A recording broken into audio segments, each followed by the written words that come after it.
Hello and welcome to National Assembly Watch. I remain your host, Esther Wak. On today's episode, we'll be talking about recent happenings involving the nation's National Assembly. Firstly, the National Assembly has said it is not responsible for any hardship Nigerians are facing due to the removal of fuel subsidy. The chairman of the Senate Committee on Media and Public Affairs, Senator Yemi Adaramodu, noted that there was no way the National Assembly can cut down with running costs because there is nothing to cut down on. Adaramodu spoke to journalists in Ilorin, the Kwara State capital, on Monday after the tribunal ruled in his favor against Senator Biodun Olujimi of the People's Democratic Party, PDP. Reports state that the submission follows the call on the National Assembly to cut down expenses in the face of the hardship Nigerians face due to the removal of fuel subsidy.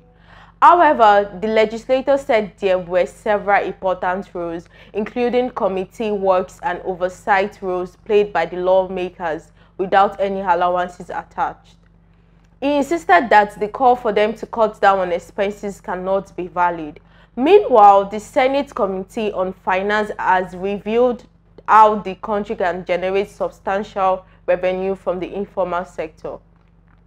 The chairman of the Finance Committee, Senator Sani Musa, revealed in a statement that if harnessed correctly, the informal sector, mainly the mining industry, could generate about $3 billion for the country annually. Describing the industry as a hidden gem, Musa said it had excellent revenue potential for the nation. According to him, the Senate Finance Committee intends to focus more on the informal sector, which constitutes about 80% of the Nigerian economy, with its spotlight on the mining industry. Musa said the committee's strategic move will bring economic benefits and promote safer and more responsible practices in the industry. National Assembly Elections Petition Tribunal sitting at the Tafawa Balewa Square, Lagos, has nullified the return of Eti-Osa of the Labour Party as the duly elected representative for Eti-Osa Federal Constituency. The lead judgment, which was delivered late Monday night, declared the elections inconclusive and ordered the INEC, Independent National Electoral Commission, to conduct a supplementary election within 90 days in 33 polling units where elections did not hold. Reacting to the ruling yesterday morning in a post on X, formerly Twitter, Atta stated that there was no cause for alarm, noting that he was not sacked by the court. However, Bankole Wellington, popularly known as Banky W of the People's Democratic Party, PDP, who was declared second in the polls, and the All Progressive Congress APC's Ibrahim Babajide Obanikoro had both filed petitions to challenge the elections of February 25th. In that election, INEC has declared Atta, who scored higher votes, as the winner, while Banky W and IBO were said to have scored second and third respectively.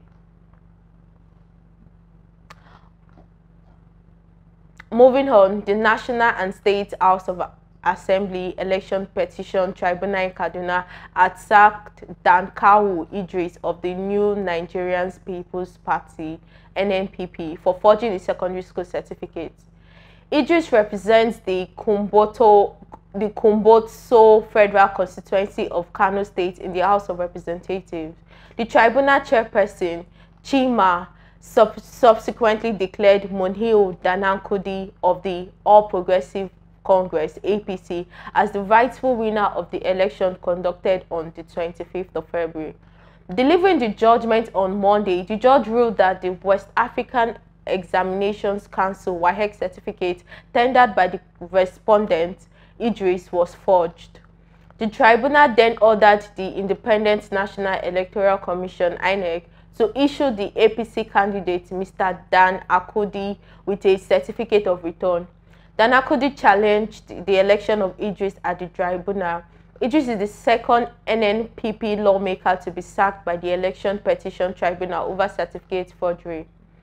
In August, the tribunal nullified the election of the member representing Tahoni Federal Constituency, Mukhtar Yarima, the election of Mr. Yarima, a member of the New Nigerian People's Party, NNPP, was annulled over certificate forgery.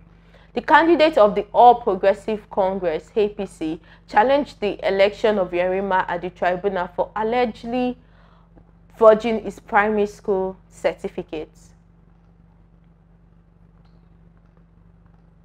In another development, the Minister of Interior on Tuesday said 55,000 of the 200,000 passports backlog had been cleared.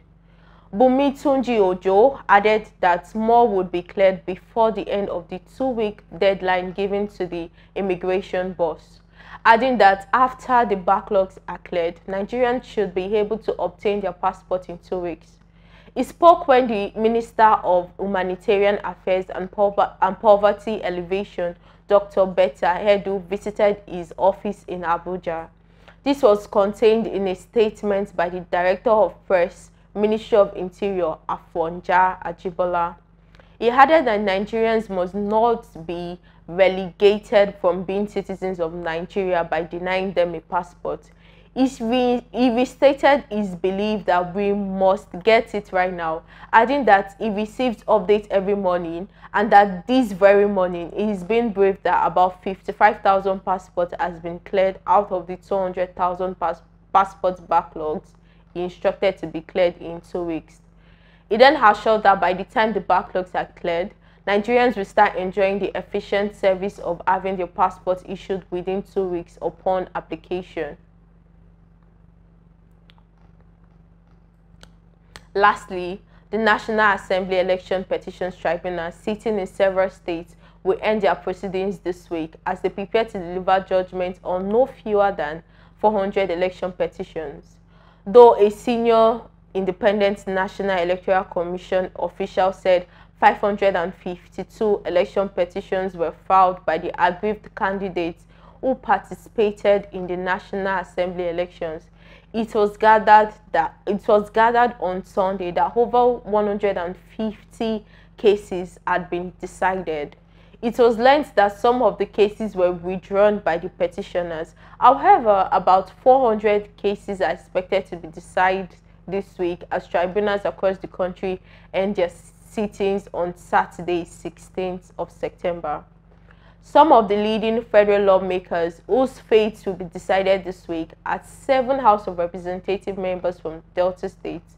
In the past weeks, the panel had overturned the victories of no fewer than 4 senators and 7 members of the House of Representatives in the polls held on February 25, 2023. Among the recently ousted senators were Emmanuel Ndede, Issa Jibrin, Abubakar Ohere, and Thomas Joe Onowakpo.